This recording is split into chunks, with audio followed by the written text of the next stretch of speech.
This takes a little longer. Okay, here we are. Here we are. Hello.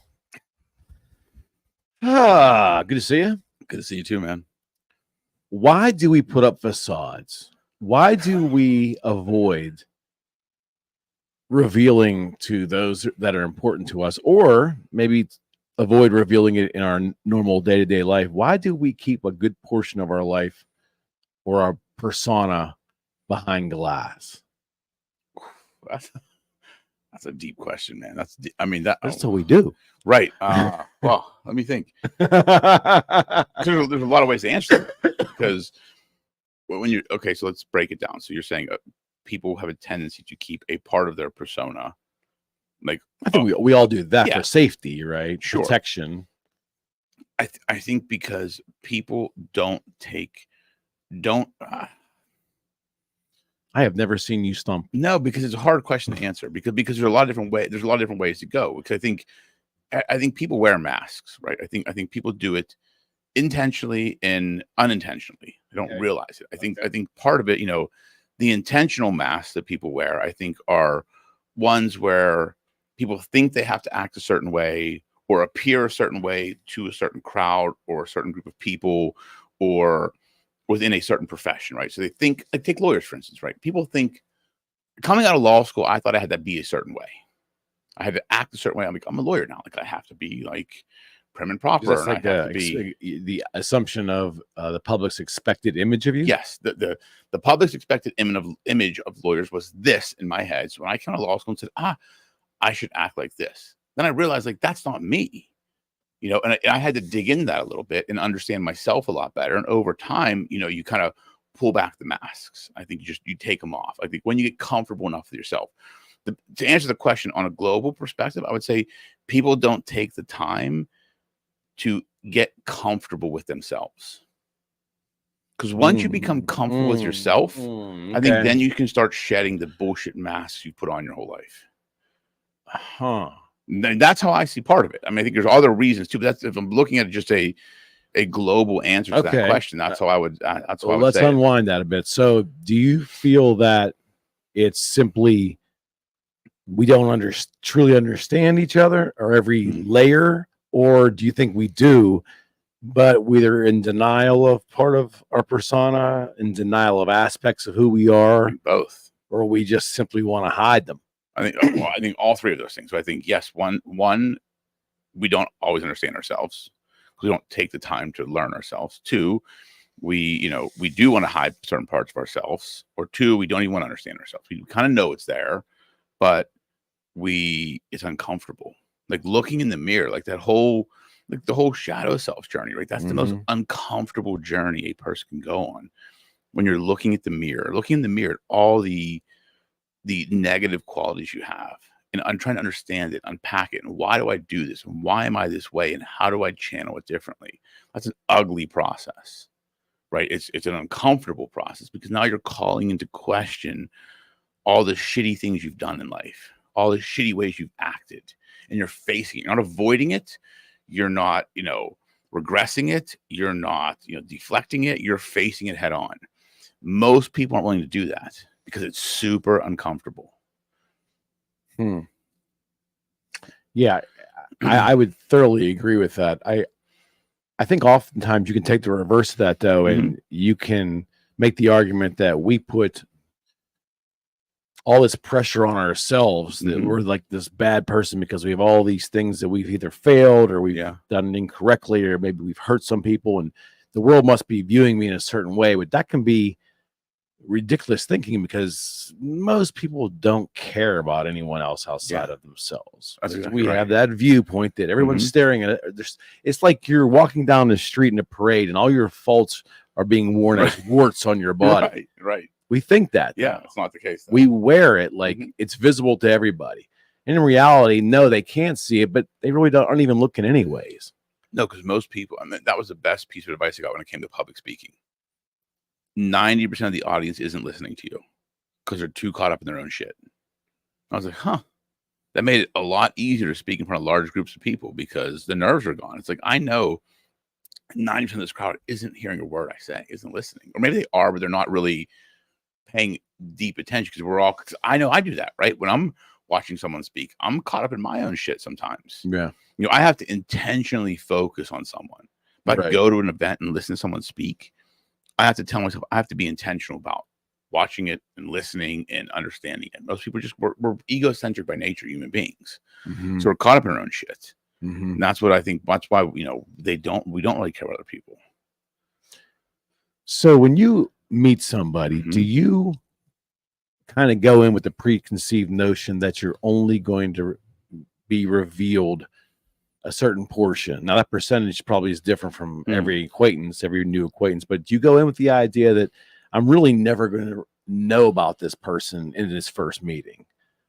Do you go in with that notion, or do you go in there trying to obtain as much information as you can? So are we talking professionally? Let's talk professionally first. Okay. Professionally, I always say when I meet somebody, my job is to understand them at the deepest level I can in the moment, in the time I have, right? I may not have enough time to understand somebody, you know, at that deep of a level yet. But if I'm meeting a person, like I'm looking at their body language, I'm looking at how they sit, where they sit, how the inflections in their voice, what they're saying, the words they're choosing. I'm watching all of this stuff because again, over time, speaking to enough people like I have, you start to understand patterns of behavior, patterns of language. So I can kind of understand a person by just watching how they move, watching how they interact, watching how their body moves, and watching the words they choose. So I try and understand it. Then I ask questions, and I do want to understand as much as possible. Do I go into that meeting thinking to myself, this person may not give me their true self? Yeah, I do. There's always that, because there's got to be a level of trust. Like most people won't reveal their total self until they trust a person. And so professionally, someone has to trust me before they give me all the information. So my job is to get you to like and trust me as quickly as possible. What about in your personal life? I think it's the same thing. I think when you meet somebody in a personal sense, I think humans by nature, we don't reveal everything. Right? Until we feel a comfort level with that someone or trust with that. You know, now there have been times in my life where, you know, that is instantaneous. You feel that trust in that, you know, connection instantaneously. And it's just all the walls come crashing down. But the majority of personal interactions I've had in my life have not been like that. Yeah, and that's sad in a way. I mean, not specific to you. It's just sad in general that we all of us seem to be walking around with a lot of facade being the leading thing that we do. Yeah, I mean, I always try and be authentic, right? Like that's I'm just me. Like now, will I reveal everything to everybody? Not necessarily, right? To the people that I trust completely, sure. But again, I always, in a personal sense, like I always say, because again, it's hard for me to distinguish acting in a personal and professional sense. I'm a lawyer, so I only answer questions asked. Like I don't volunteer information to people. Right. So if you ask me a question, I'm only going to answer the question you asked me, even if there's other pieces of information that create context to that answer. If you didn't ask the question, I'm probably not going to give you the answer unless you're less a tactical, person, right? It's tactical. Unless you're a person that I truly trust and the walls have come down, then I'll give you everything. But that you know, that doesn't happen very often in life. Right. Yeah. I'll often think too that, and I can only pull from personal experiences. Sure. My decades have rolled along here. I know I spent a good portion of my younger decades, you know, living in a way where I was presenting somewhat of a facade of who I was, very afraid to reveal more of the personal aspect of what I was or insecurities. I think that's pretty natural. Yeah. But as you get older, you either care less, I think, or you realize that you can be more effective, being a little more honest with your presentation of oneself. Yeah. Especially with new acquaintances and new associates and things like that. I think it's a learned lesson. And I'm not really sure there's a way to, I could be wrong, teach younger people to there's a better way to do that. You know, I think youth has a lot of I don't know if it's competitiveness, maybe not, but youth has a lot of superficial ideas baked Oh into yeah, it. 100%. You know, 100%. There's a lot of superficial ideologies in the youth of today. Like they look at the world differently. I think, as I've gotten older, I'm 46. I think I've learned a lot about life and how to navigate the world. But again, there are certain times in life where you'll, you know, the walls will come down, and you have to be comfortable with that. And I think the youth don't even understand what that feels like because they're so superficial because of social media, and they feel like they have to put on this facade to look a certain way because they think this is what will attract a person, or this is what an employer is looking for. This is what my next significant other is going to look for. I have to put on this facade. But the most freeing experience is when you can truly be yourself. All of you, not just the piece you think people perceive you as, or the piece you think you have to put out there, but all of you. Like the good and the bad. Yeah. It's like I think with times we fall into a trap of if we don't get correct with who we are as opposed to what we project. If we don't get correct with that over time, we end up falling into traps where we start trying to feed and steer our life based on that facade to the point where we end up starting to believe our own bullshit. Yeah. And it's self-perpetuating. It gets worse and worse, and it can, it can lead you down avenues. And before you know, you turn around and looking like, this is so far away from what I am as a person, what my belief structure is. Well, I look at it when you're young, right? You have how you project yourself and who you are. There's a gap. I think if you're navigating life the right way and understanding yourself as a person, as you get older, that gap closes. Not like I'm at the point where there isn't a gap. Absolutely. Who I am and who I project is the same person. Right. Now, will I always project every part of me to every person I'm in contact with? No, because they don't have to see every part of me. But there are certain people who I will do that with. They will see every piece of me. Sure. They will. Those are few and far between. Yeah. It's just an interesting topic because I don't think anyone is immune from wanting to put their best foot forward all the time. I think if you do it with integrity, meaning like I want to put my best foot forward, but I want my integrity intact, which I think as you get older, you do that more often. Yeah. When you're young, you're not worried about the integrity component as much. But I think young people don't understand what integrity is. Okay. That's a big thing. I think people have people define integrity differently. Well, maybe the definition when we're younger is different. Yeah, I think because I look at integrity, it's not doing right or wrong. It's understanding who I am and acting in alignment with that. Oh yeah, 100%. But I think when you're young, like when I was young, I thought integrity was like doing the right thing. Like I have integrity. Like I will make the right choices. Okay. I will. That's character. That's character. But I think as you're younger, that's kind of how integrity is. I would agree. They're conflating integrity and morality. No question. And to me, it's like they're different. Like morality is one thing, and morals are relative, I believe, as well. Like we've talked about the moral relativism. But I think integrity, as I've gotten older, that definition to me is acting in alignment with who I am as a person. Yeah. Like, are my actions in alignment with who I say I am? Because if they're not, then I don't have integrity. Like if they are, then that's integrity. Whether they are moral or not, that's irrelevant. That's irrelevant. Right. It's right. This is my beliefs. This is what I say my beliefs are. Do I act in accordance with that? Yeah,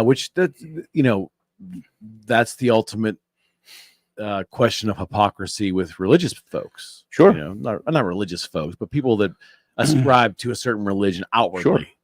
It always opens oneself up to, are you trying to live based on the tenets of your belief? Yeah, and again, I think religion is an interesting topic because there's so many different things about it. Right? There's so many different ways. Like I look at religion as faith and having belief in faith, and how you display that. I display are two different things. It's I agree. And I think people get caught up in, I know a lot of people in the business world that, I hate to say this way, but almost use religion as a cover. Like they're outwardly like, you know, I'm involved in the church. I do all this stuff. You know, I donate to this. I donate to that. They use it as a sales tactic. But it's like, and then in the background, they're not acting in alignment with that. Because again, to me, it's like, you know, religion is what you believe, right? And again, everybody sins, right? I don't think people are without sin, but I think there are a lot of people out there that use this religion as they want people to think they are above certain other people because I go to church every Sunday. I do this, I do that. And meanwhile, but they have this whole other side of themselves that's not in alignment with that. So that's what the integrity breakdown is. See it all the time in the business world, like all the time, because there's these people out there that use religion and their relationship, not even to religion, but to church, to a church, to an organization as this means I'm a good person. I'm the right person to do business with. And sometimes it's right. Most of the time in the background, they are not acting in alignment with some of the principles of their religion. 100%. Another Jim Rohn quote, he used to say, I hope I'm getting this right, but he said, religion, your religion is not a credential. Correct. Yes. I agree. I mean, 100% agree with that. People try to use it. Yeah. Like, yes, like 100%. And that's the problem. And that's, again, I think there's just a breakdown of integrity in society today is that people, because again, I always say, if you're a shitty person, just be a shitty person. At least you have integrity. At least you have integrity. If you're an asshole, be an asshole all the time. Yeah, I'm like, okay, you're an asshole with integrity. But if you try and be nice in one sense, but you're an asshole in the background, then I don't believe shit you say because there's no integrity in your actions. You know, like how I always watch how people treat like waitresses, waiters. Absolutely. Because that to me says a lot. They may act like this, I'm so great, I'm so kind, but if they treat someone like that, like shit. I mean, I've seen that a lot in my life. I have too. And then you realize that it's all bullshit and it's all a facade. And it does.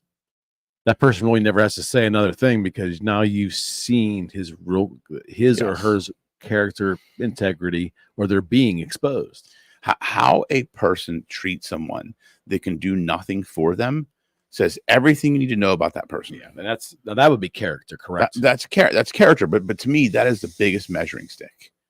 And I will watch that. Like I've been with people that I've considered doing business with, and I've watched them act in a certain way to people that I know could not help them any way. I'm like, I won't do business with you. You're an asshole. Like you know, like that to me says everything. How you treat someone that can do nothing for you, to me, is the biggest measuring stick of a person's character. No, I would agree. And that exposes how weak we are as a species when it comes to humility. Yeah, 100%. 100%. We can't look at life that way. Yeah. I mean, I just think there's a lot of breakdowns in society right now with the way people are operating, navigating. I think there's a lot of influence out there on the younger generation that is not great. It's making them think they have to be a certain way. We just need to get back to basic principles in this country, like basic fundamental life principles, and not be so toxic, not be so argumentative. If you want to have your beliefs, that's cool. Like you can have yours. I don't have to have your beliefs. Right. You don't have to have mine. Right.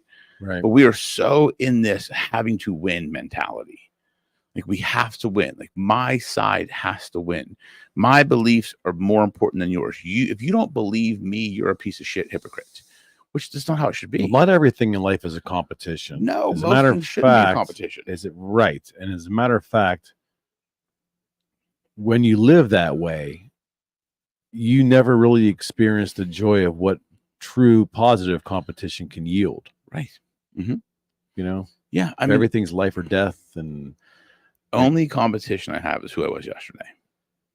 Like, that's what I say. Like I'm competing against the guy I was yesterday. Am I better? 100%.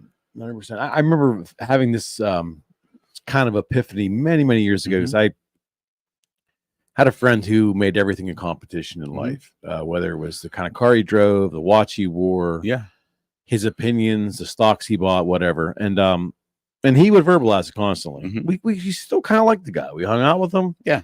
But it was always about a competition. That's how he would go. And I remember going to a Pirate game with him. Never forget this, early 90s maybe.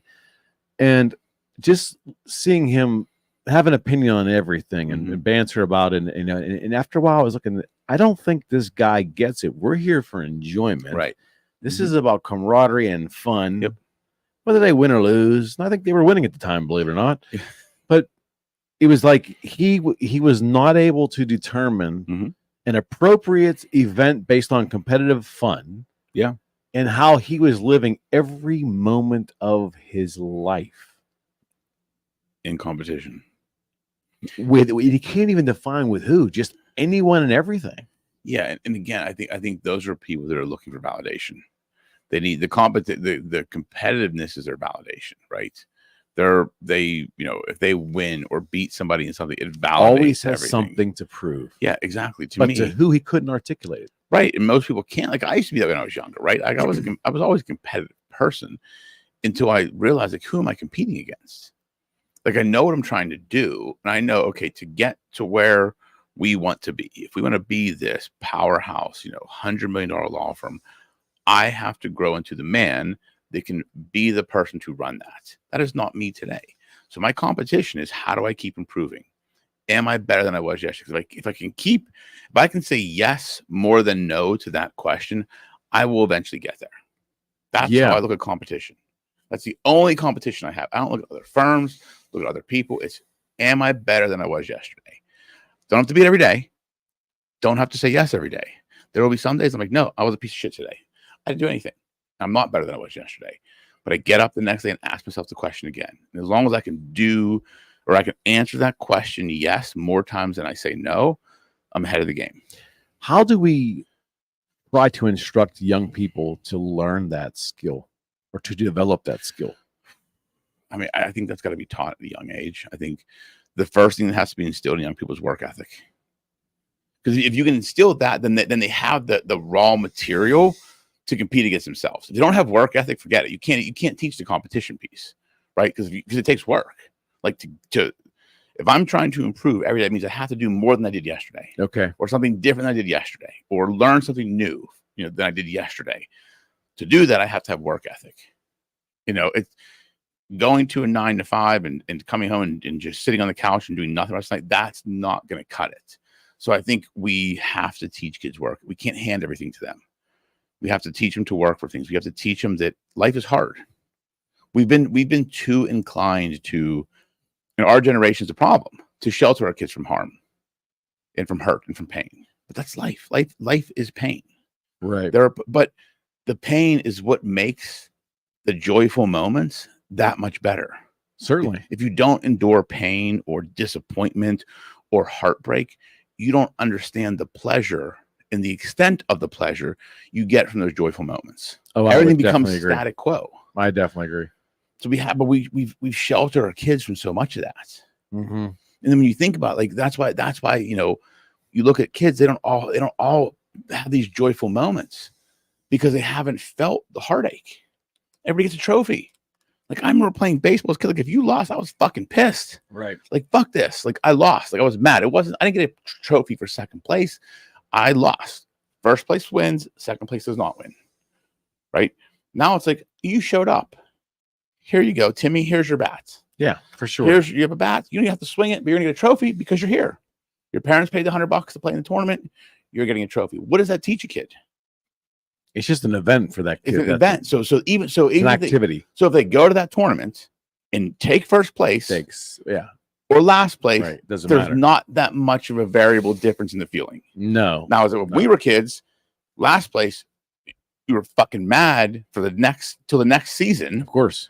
First place is like you were on cloud 9 for the next 6 months. Right. Two different ways of operating. True. Yeah, and I don't know.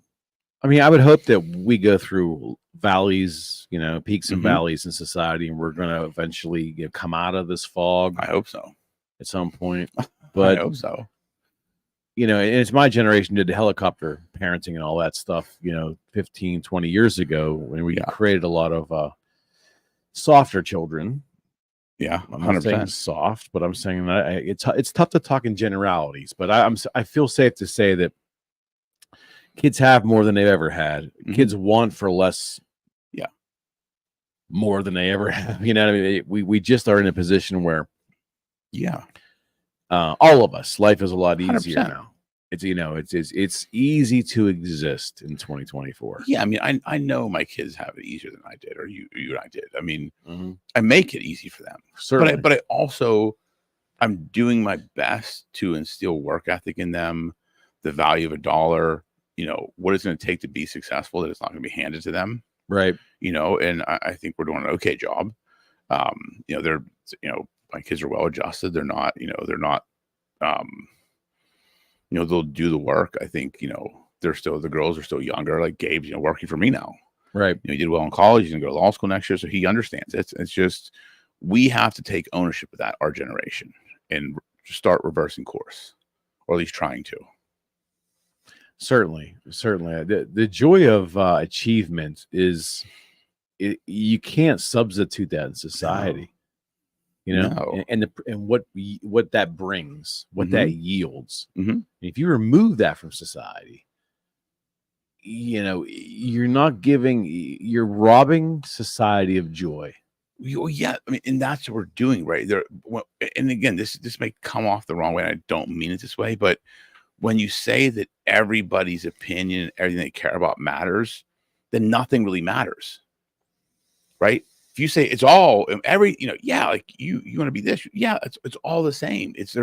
There's no real joy in the achievement of something, because it's like, you know, everything. If you want to be the 5th place team, that matters. That's important. Here's a trophy. If you're 5th place, like, no, like there's no trophy for 5th place. There's no 5th place doesn't count. 5th place doesn't matter. But now it's like, no matter where you are in the line of accomplishment, it matters. And we're telling people that, and it doesn't. That's not how the world works.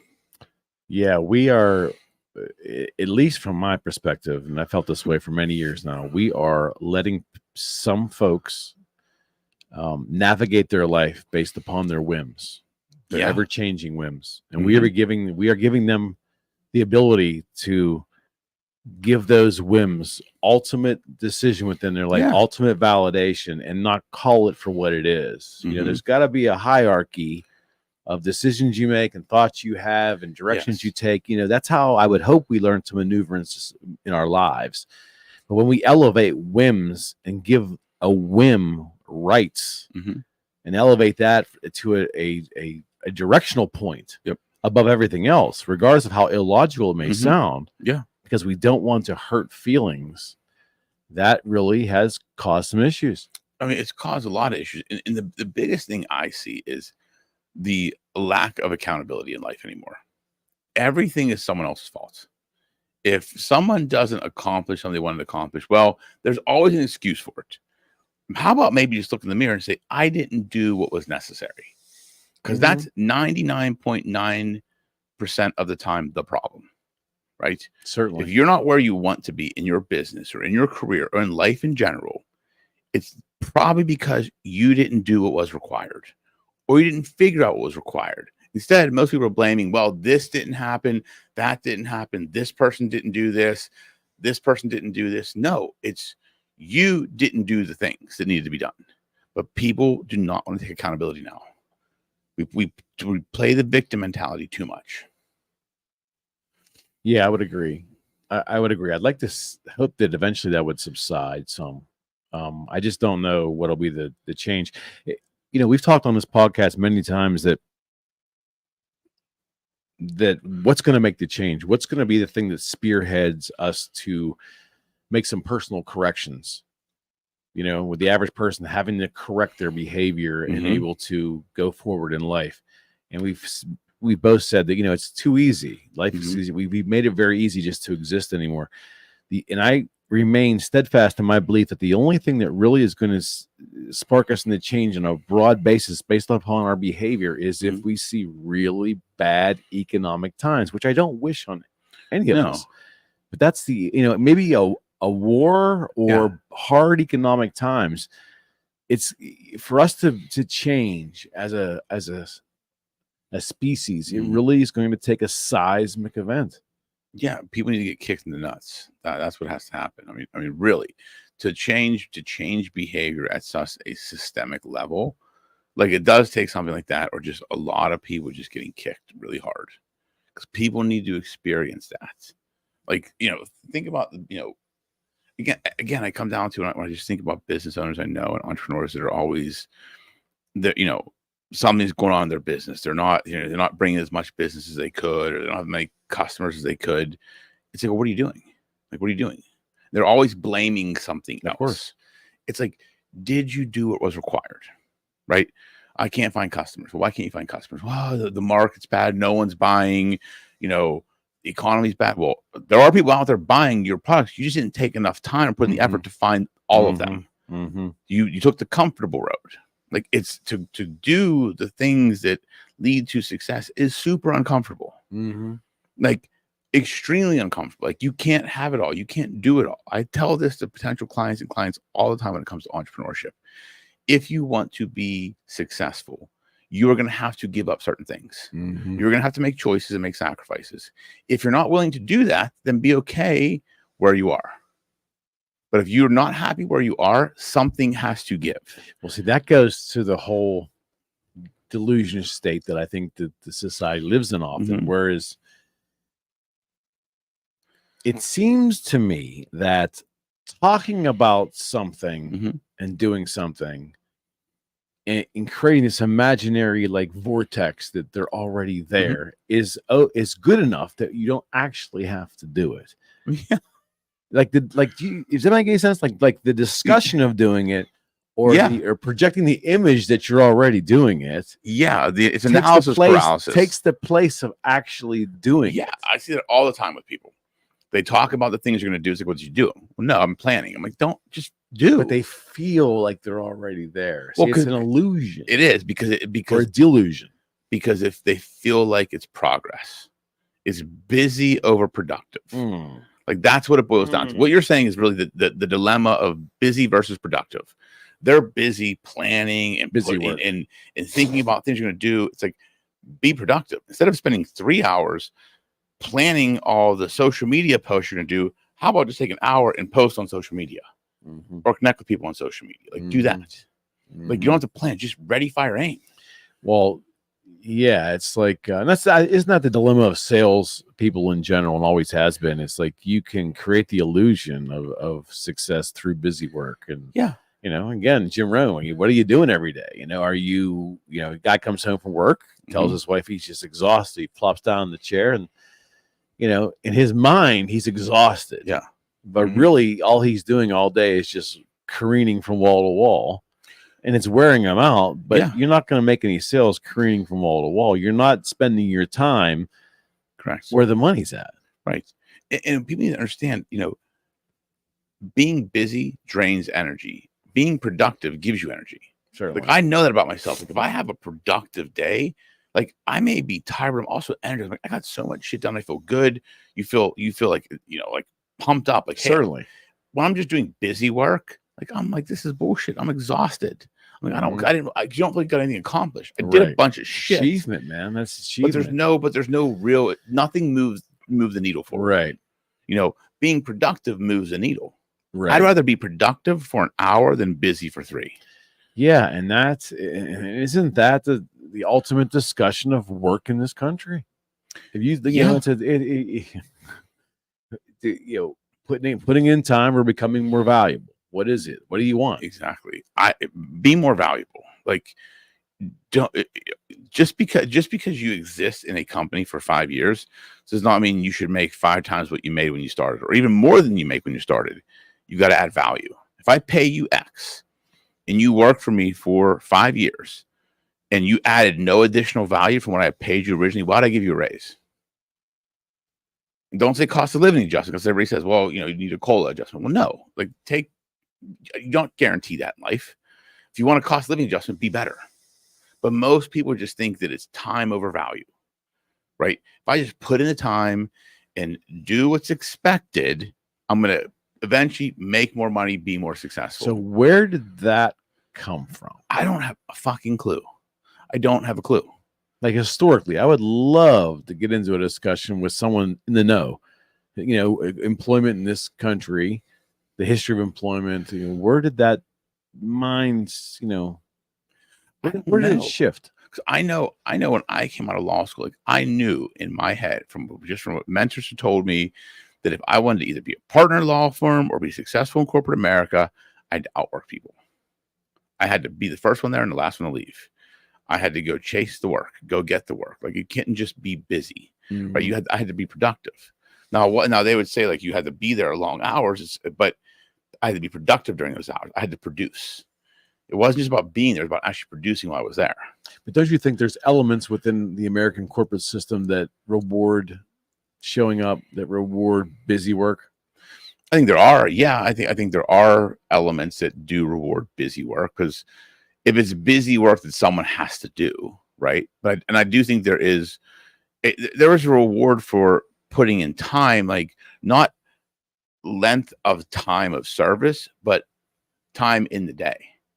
Like I look at, like when I was a young lawyer, I remember sticking around till 6, 7 o'clock at night. I mean, I had nothing to do, but I was just there in case someone needed me. I wanted to be the person they came to because I was still in the office. Right. It was me. That's part of a larger plan, though. Right. But that's how I was providing value, right? I was there when someone needed me. Got it. And most people nowadays in many professions, especially professional services they're doing what they think they should be doing and no more than that. And I've talked to people in professions like lawyers, accountants, like young professionals. A constant theme is I will work harder when I'm paid more. Like that's what people say. Like, really? I will put in more time when I make more money. It's like, well, then you're going to be stuck in this dilemma for a long fucking time, because the only way to make more money is to work harder. It's a chicken and the egg. But that happens a lot. Like people say, like, yeah, if I was making 100 grand, I'd probably work harder. It's like, how about you work like you make 100 grand, and then you'll make 100 grand. Like that's what I was taught. Like, work and dress for the job you want, not the job you have. Right. Yeah, that whole value component thing seems lost a lot today. It is. It's because, again, and I'm getting very elementary here, but I think the younger generations don't understand value because they don't carry cash. Like that's a simple thing too, right? Like when you, as a kid, like you knew the value of $20, because if I had a $20 bill, right, like in college, like that had to get me through the week. I'm like, I'm gonna make this motherfucker last for a week. That's gonna get me a case of beer, a foot-long sub on Sunday, and a pizza on Friday. That was my $20 was gonna last me for that week in college, right? Right. It was tangible. I knew what it was. Now it's like, oh, just put it on credit card. Like they don't understand the concept of that, and that translates into the workforce, because I knew that $20, right? If I was making $20 an hour, like I can equate that, like that had to last me. So I knew what my hour was worth. Now it's like they don't even equate the two, because they don't understand the value of money, because money's, it's just a thing to them. It's just it's a credit card. We'll just put it here and someone's going to pay for it and I'll eventually pay it off. It's not the same as it used to be. That's how I look at it. I think so. But I also think it does start at home. 100%. Yeah. 100%. I mean, there's a lot of things that start at home, right? A lot of those lessons are taught there, like about value. Like that's something that I think is lost. It's not taught in school. Like we're not taught in school with time over value. We're not. I mean, think about what class were you taught that in school? Even when we were younger, no one told me that if I just become more valuable, I'll make more money. And we were taught, just put in your time. Put in your time, you'll retire, you'll make money. It's like, well, that's not how it works now. Well, I mean, if you really want to get into the weeds, a lot of us were in public schools, taught by teachers, union teachers. Sure. And it isn't a knock against their quality, their education at all. It's just the system that they're working under has some of the strongest tenure laws in organized unions. Am I right? I mean, it's just so we were being instructed by people who understood that idea. Putting in time and You know, Yeah, I mean, these were educated people, though. They're not like, they weren't non-college degreed people. but think about why the traditional school system was started, was to create factory workers. That's the 3 o'clock bell, like the whole system. The American education system was truly started by what I think the Rockefellers, right? To create factory workers. Yeah, there's a rabbit hole. I mean, there's a lot of rabbit holes you can go down. Speaking of rabbit holes, did you watch the debate? I did. I know you don't talk politics anymore. I didn't watch it live. I had to watch it the next day because I had to be in bed. Holy shit, the memes are hilarious. They are. Like the I just can't believe this is where we are. The best part of it all, the fact that they had a 1-minute discussion about golf. About who is a better golfer. And when Donald Trump had to say, let's not be children. And Biden's like, you're the one being a child. Like I was watching that and I'm like, oh my God, here we are. However, the internet is an amazing place. And I've watched on my flight home today, I've watched so many videos of people taking that soundbite and making their own videos out of it. It's fucking genius. Well, genius. It goes to that whole thing goes to the premise that I've believed for a long time, that we live in a cartoon. I mean, that was a cartoon. That was legitimate a cartoon.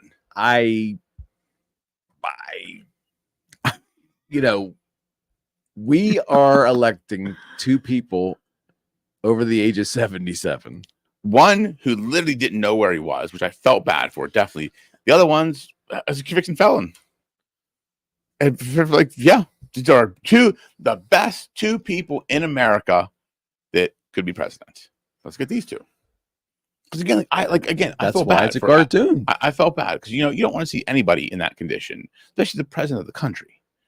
And watching Biden, it's very apparent he's compromised. He's compromised. He's not there. If you watch, they didn't show it on TV, but you can see on the internet the clips. When Trump walked off the debate stage, he had to his wife had to walk him down the steps. I saw that, and that broke my heart. You feel bad because you don't want to see anybody in that condition, especially the person who's running for president.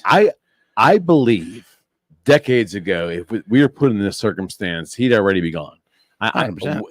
We are so polarized, and we'll die on that hill for our team. To the point that they could literally hang up Weekend at Bernie's. The guy could be passed away, and they could shake him like this, and half the people would vote for him. No, really. I mean, I all logic has left the building. Forget the fact that there's all these international crises and all this crap going on. We have a cognitively compromised leader that's it's visible for any rationally thinking human to see that and recognize that. I mean, at one point here we go. He tailed off and started mumbling something. He's like, and we beat Medicare. And Trump is like, I don't know what he just said. I don't think he knows what he just said. And I looked, I'm like, he's absolutely correct. So right at that moment,